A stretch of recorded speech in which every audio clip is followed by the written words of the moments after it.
Salut la daronnie. Chaque semaine, une question et Slate vous répond. Libre à vous de suivre ou non nos conseils. Dans tous les cas, et quoi que vous fassiez, il y a 50% de chances que vos enfants vous en veuillent à l'âge adulte, ce qui leur coûtera des sommes folles en psychanalyse, mais ça, ce ne sera plus votre problème. D'ici là, on va tenter de vous accompagner dans votre job de parent. Salut Benjamin, quelle est la question du jour ? Aujourd'hui, c'est une maman qui explique ne pas trouver la limite entre d'un côté ne pas mentir à son fils et de l'autre lui ouvrir les yeux sur la différence entre réalité et fiction. Son petit garçon de bientôt 3 ans croit que tout est réel. Le Père Noël, Elsa de la Reine des Neiges, Mickey Mouse, Clifford le Gros Chien Rouge, etc.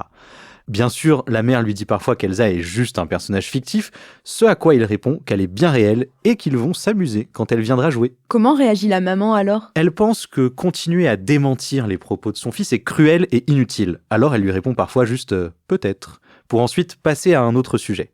Elle se demande si elle ne va pas trop loin en ne l'obligeant pas à voir la vérité en face. Mais est-ce qu'elle a l'obligation de s'assurer que son fils différencie le vrai du faux ? Pour Michel Herman de Slate.com, il faut déjà avoir conscience que mentir et faire semblant sont deux choses différentes.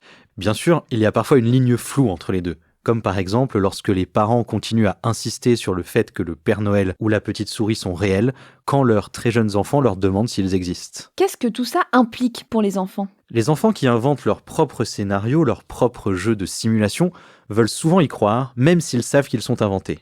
Sont-ils obligés d'admettre qu'ils le savent ?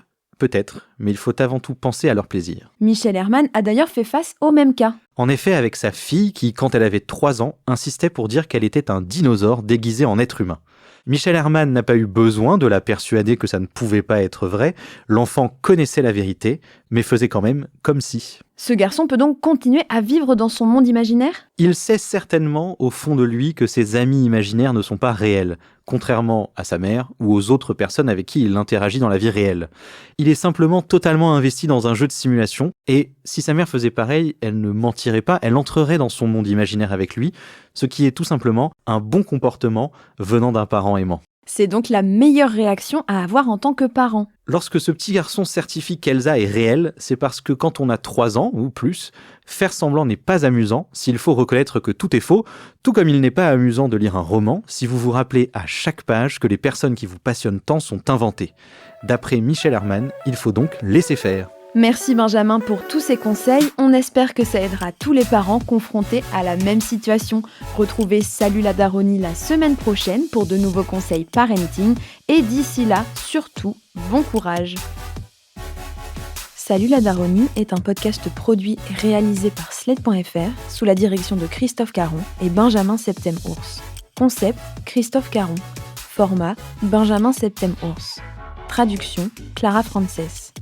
Adaptation, Mona Delahaye et Benjamin Septem-Ours. Présentation, Mona Delahaye et Benjamin Septem-Ours. Prise de son, Aurélie Rodriguez. Montage, Mona Delahaye.